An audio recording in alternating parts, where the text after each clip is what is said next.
Om Swastiastu. Assalamualaikum warahmatullahi wabarakatuh. Shalom, namo buddhaya, dan salam sejahtera untuk kita semua. Perkenalkan, nama saya Azahra Kamila Audina dengan NIM 2409511070 dari kelas A. Dan pada kesempatan kali ini, saya akan menyampaikan mengenai laporan kasus peternakan babi dengan topik evaluasi karkas dan mutu daging babi berdasarkan manajemen pemeliharaan peternakan babi di Nusa Dua. Baik, sebelumnya saya akan menyampaikan terlebih dahulu mengenai latar belakang dari laporan yang akan saya sampaikan, yaitu karkas merupakan hasil utama yang menentukan nilai ekonomi ternak babi, di mana mutu karkas akan dipengaruhi oleh genetik, pakan, umur panen, dan manajemen pemeliharaan. Selanjutnya, penilaian karkas diperlukan untuk mengetahui kualitas dan nilai jual daging, dan evaluasi lapangan membantu mengetahui apakah sistem pemeliharaan telah menghasilkan karkas yang optimal. Baik, selanjutnya saya akan menjelaskan mengenai rumusan masalah dan tujuan dari laporan yang akan saya sampaikan. Yang pertama, untuk rumusan masalah yang saya ambil, yang pertama yaitu bagaimana kondisi karkas babi yang dihasilkan di peternakan. Yang kedua, faktor apa saja yang mempengaruhi mutu karkas. Tiga, bagaimana hubungan manajemen pemeliharaan dengan kualitas daging. Untuk tujuannya, yang pertama adalah untuk mengetahui karakteristik karkas babi. Yang kedua, untuk mengevaluasi mutu daging berdasarkan teori penilaian karkas.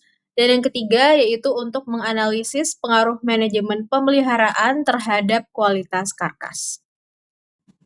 Selanjutnya adalah kasus lapangan yang saya ambil, di mana peternakan yang saya kunjungi merupakan peternakan babi dengan sistem intensif di daerah Nusa Dua. Ternak dipelihara menggunakan kandang individu untuk fase finisher dan kelompok untuk babi fase grower. Peternak memberi pakan dengan pemberian pakan sisa hotel dan bobot panen ditargetkan sekitar 100 hingga 110 kg sehingga diharapkan menghasilkan karkas dengan kualitas yang baik. Namun sebelum itu, perlu diketahui bahwa penilaian karkas terdiri dari 3 komponen utama, yaitu konformasi, finish, dan quality.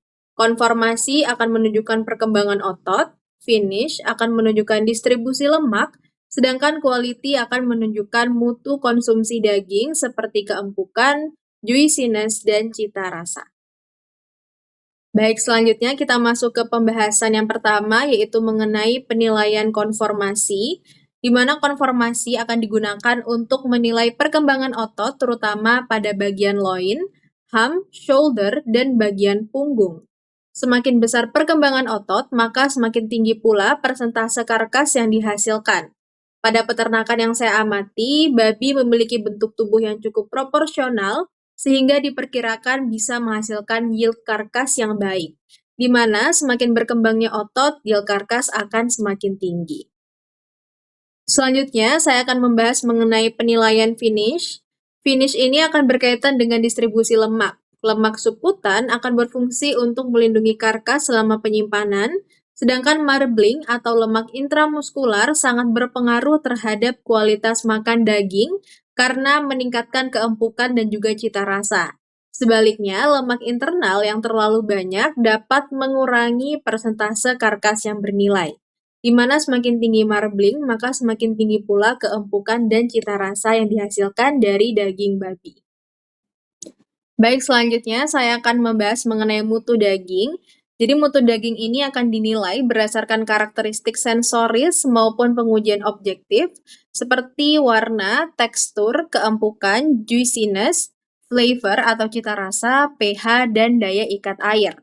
Faktor-faktor seperti genetik, kualitas pakan, umur panen, serta penanganan sebelum pemotongan juga sangat menentukan mutu akhir daging yang akan diterima oleh konsumen. Baik, dari hasil observasi yang sudah saya lakukan, peternakan telah menerapkan pemberian pakan yang cukup baik sehingga pertumbuhan ternak relatif optimal. Namun, evaluasi karkas setelah pemotongan belum dilakukan secara sistematis menggunakan parameter grading maupun pengukuran mutu daging sehingga kualitas produk masih belum dapat dinilai secara objektif. Selanjutnya merupakan kesimpulan yang bisa saya simpulkan dari laporan yang telah saya lakukan, yaitu untuk kualitas karkas dipengaruhi oleh manajemen pemeliharaan, penilaian karkas meliputi konformasi, finish, dan quality, pakan dan bobot panen yang tepat akan meningkatkan mutu karkas, dan evaluasi karkas penting untuk meningkatkan nilai ekonomi.